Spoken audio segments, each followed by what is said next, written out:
Obviously, I'm taking a very complex subject and simplifying it. So it is an oversimplification. So I just wanted to sort of add that disclaimer on here. But it's to help people understand in a short amount of time a little bit more about their own psychology. So in general, when I'm working with people, I talk about three different parts of the brain, and I've put a witchy spin on them because it's so much more fun and easy to remember. So the first part of the brain that's really helpful to know is your brainstem, which is the part that connects your spine to your brain. It's the first part to develop, and it was the first part of our brain to evolve. And I like to think of this part of your brain as kind of being like this really awesome inner huntress. So when I say a huntress, like think about like Artemis or Diana, like those sort of goddesses. And the reason why I say it's a huntress is because this part of your brain is all about survival. So it does all the basic functions to keep you alive. It controls things like your heart rate, your body temperature. It controls movement. It controls reaction. So, if you've ever put your hand on something really hot and pulled away before you felt it, that was your huntress taking the reins and reacting to keep you safe. So all that part of your brain is all about staying alive, surviving, being safe and secure. And she's a huntress, right? She's not a warrior because she sometimes is about running away. So sometimes the best thing to do to stay safe is to run away and live to fight another day. Sometimes she will fight. So she will actually, she has her bow and arrow. She will fight someone if she needs to.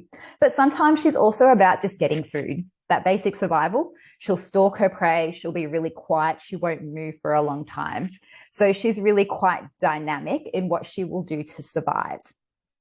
She actually directly connects to the next part of your brain, which is kind of right in the middle and is the second to develop, which is your emotional brain, otherwise known as your limbic system. And there's a lot of structures in your limbic system, things like your amygdala, your hypothalamus.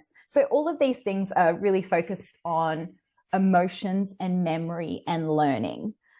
So your emotional brain, I like to think of it as kind of your inner mermaid. And the reason why I think of that is because mermaids, they're really sensual in that they're really connected with their senses.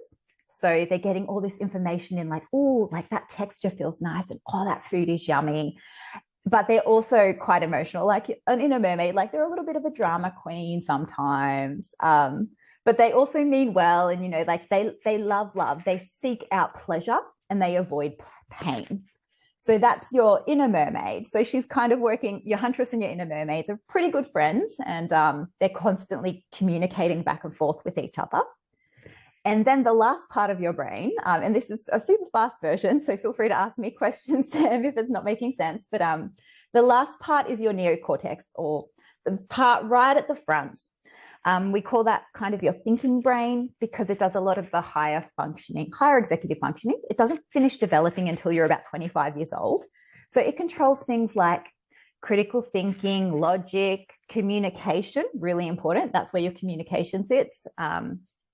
Problem solving, making decisions.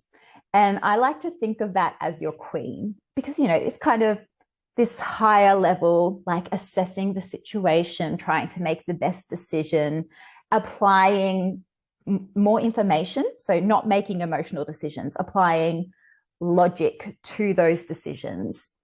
And that queen, she's only ever really communicating directly with the mermaid. So just like we have body, mind, and soul, the way your brain is connected together is that your huntress is relaying information to the mermaid, and the mermaid is relaying information to the queen, and the queen is relaying information back down to the mermaid, who relays information back down to the inner huntress that you have. So there's a communication loop that's going on, but something that's really important is that the pinnacle of that, the important connector is the mermaid brain or the emotional brain, whatever you'd prefer to call it.